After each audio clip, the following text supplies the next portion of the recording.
Well, chaos breaking out in downtown Chicago on Saturday night as hundreds of young people crowded the streets. And the video coming from this shocking, showing massive groups jumping on cars, causing tourists to flee the sound of gunfire.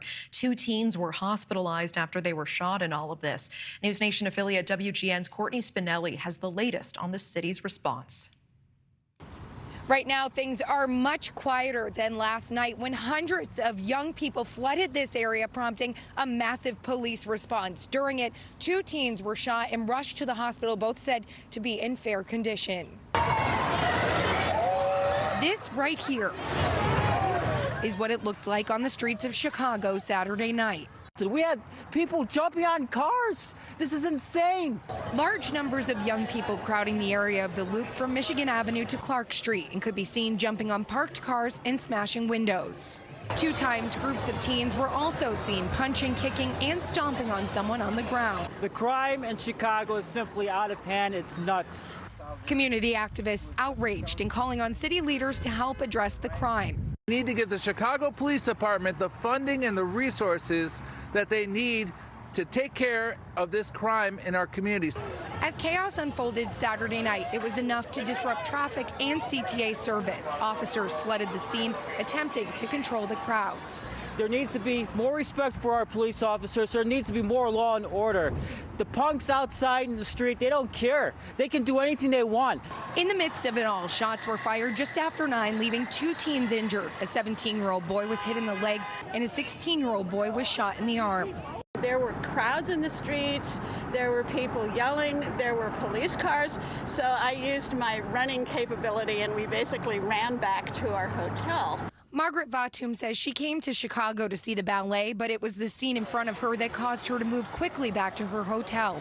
She's been to the city many times before, but feels uneasy after Saturday's event. I am kind of nervous about coming to Chicago in warmer weather again. When it's nice and cold, people seem to not be out acting like this, but it was scary.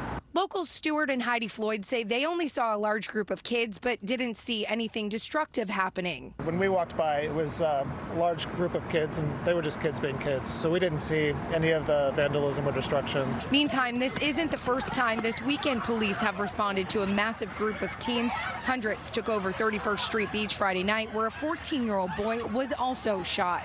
This is beautiful city. We do not want to see the city makes the world news again. This afternoon, outgoing Chicago Mayor Lori Lightfoot issuing a statement saying the city will not allow public spaces to become a platform for criminal conduct. She also says CPD leadership has assured her that they will make adjustments to address these teen trends as they head into the summer months. Chicago teen riots. Israel has become a degenerate plant. I want to give all the honor, glory, and praises to YAHAWAH, BaHaShem, YAHAWASHI, BaHaShem, RAWACHAA, QADASH. Double honors to my elders at Great Millstone, taught me the truth through the Spirit. Singing honors to the elect. Peace and blessings be to all the sincere men, women, and children that do consist of the 1/3. And to the confusion, the faces in the 4 corners of the earth. Shalom, shalom. As you see from the video that I'm playing, as I'm speaking, I'm also going to play it at the end. This is the aftermath of what has transpired to the Lord's people. Man, you see young jakes, young men, young women out there, really beasts, monsters, man. Downtown, jumping on people's cars, beating up people. As people are trying to drive by, they're kicking the cars, and they running around in a joyful manner. I don't even know what it was. I think it was a he, she, or a female on top of a car twerking. You see, the whole BLM matter was BS. All right, because if Israelite lives matter, then your mannerism would matter as well. If you act like an animal, you get treated like one. That's why they say one bad apple spoils the bunch, but we understand we under curses, man. Black culture is nothing but an amalgamation of what was left for us to cleave onto post-slavery to try to have an identity. This is not our identity. Whether you so-called black, so-called Latino or so-called Native American. You're a Hebrew Israelite. And the mannerisms that we possess today as a whole in the eyes of the world is a negative one. Is a negative one. Right? This is Jeremiah 2:21. Yet I had planted thee a noble vine, wholly a right seed. How then art thou turned into the degenerate plant of a strange vine unto me? That's like you being a monarch, a king of nobility, and you have princes and princesses, right, as your children. But your princess is acting like a barbarian.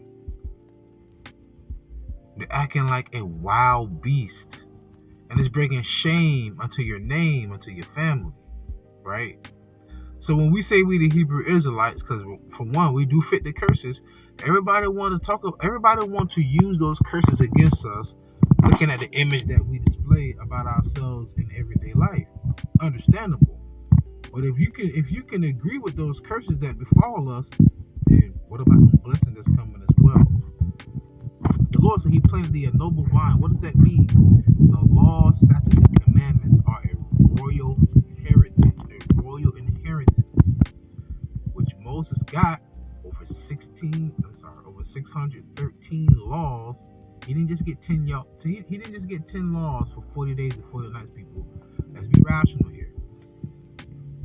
Why? Because all those laws that he got in those 40 days was for us to be a holy people. The word holy, all right, QADASH literally means separate.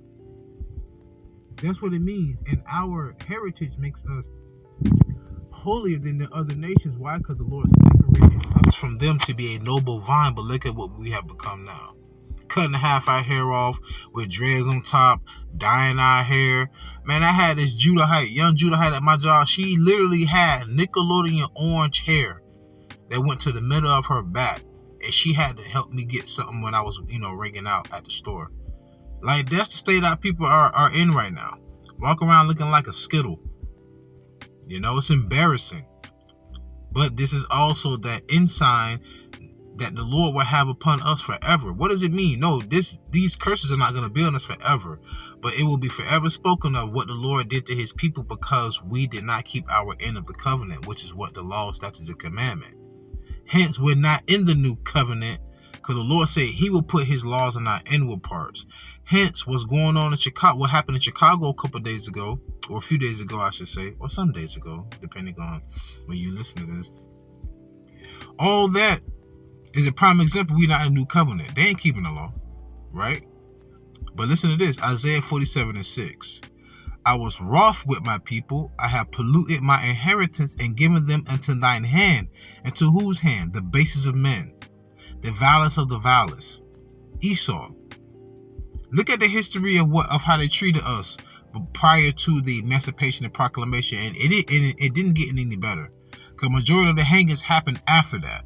Then came the Jim Crow laws. And so forth. And KKK and so forth, right? Thou didst shew them no mercy. Upon the ancient has thou very, very heavily laid thy yoke. And remember what it says in Revelation. The accuser of thy brethren. Because Esau will lay a stumbling block before our people. And then when our people do wrong, he would say to the Lord, see, look at him. As if the Lord didn't know you did that. But our people don't understand who the enemy is, right? When we was all together segregated, we knew who our enemy was. Since we become integrated, we have no idea who our enemy is as a whole, but we do. We know 2/3 is an enemy and the heathens are an enemy. Right? Hearken. Isaiah 51:20. Thy sons have fainted. They lie at the head of all the streets. What do you see? In Chicago, what do you see in the hood? Every corner, Jake on the corner doing something they ain't got no business doing, right? As a wild bull in a net, they are full of the fury of YAHAWAH, the rebuke of thy God. So that's the left-hand side of the Lord. All that foolishness that's happening out there, that's the left-hand side of the Lord. The Lord is a balanced power. Remember that. He create good and evil, light and darkness. The Lord create all these things. So that's really the rebuke and the fury of the Lord on our people, man. And the Lord's going to allow Esau to unleash all hell on you. All hell on you. Rightfully so, because I say this as a man. When Yahawashi was in front of Pontius Pilate, and Pontius Pilate said he washed his hands from Yahawashi, because he said he don't see no fault in his man, what did our people say? The 2/3, in my opinion, they said, let his blood be upon us and our children. Right? So BLM my ass. I saw the brother on, I think Amawan GABAR, if I'm not mistaken. GMS Awakening 144. He had a video of a Judahite woman walking through Walmart saying, like, look at what they've done to our people. I mean, look at what our people done to the store, forgive me. She said, my babies need food, they need milk, and there ain't none of that here. Jake running into all these Walmarts, all these stores, ransacking convenience stores, and just running out. Jake is Jake is stupid, man. You idiot. And then if they were to starve you out, you'd be looking dumb. Then they was to come to your neighborhood and spray you down, you'd be looking dumb. Man, it's sad. But at the end of the day, I know why. And this is why we say the Lord gonna destroy 2/3 of our people. And everybody be looking at us like we wrong. Nope. I never forget my homeboy said, and it's simple, but it makes so much sense. I don't care if it's my mama, my grandma, or my uncle, my brother, my daddy. If you're wrong, you're wrong. And even Yahweh said there's no respect to persons in judgment, man. Jeremiah 11:11, I'm going to close out. Therefore, thus saith the Lord, Yahweh, behold, I will bring evil upon them, which they shall not be able to escape. And though they shall cry unto me, I will not hearken unto them. Why? Because great evils is coming. And the Lord said they will not be able to escape. So, hey, keep this in mind. So, all the evil is going to come. How shall we escape? Those who do believe, those who do repent. Check this out. 2 Esdras 9:7. And everyone that shall be saved and shall be able to escape by his works, and by faith. That's heavy. Whereby ye have believed, shall be preserved from the sad perils, and shall see my salvation in my land, and within my borders, for I have sanctified them for me from the beginning. Let that sink in. 2 Esdras 9, verse 7 through 8. Lord said, we shall be saved because of our works and by our faith, because he sanctified it from the beginning. Man, that means that you was already chosen before you was born. That's a blessing in disguise.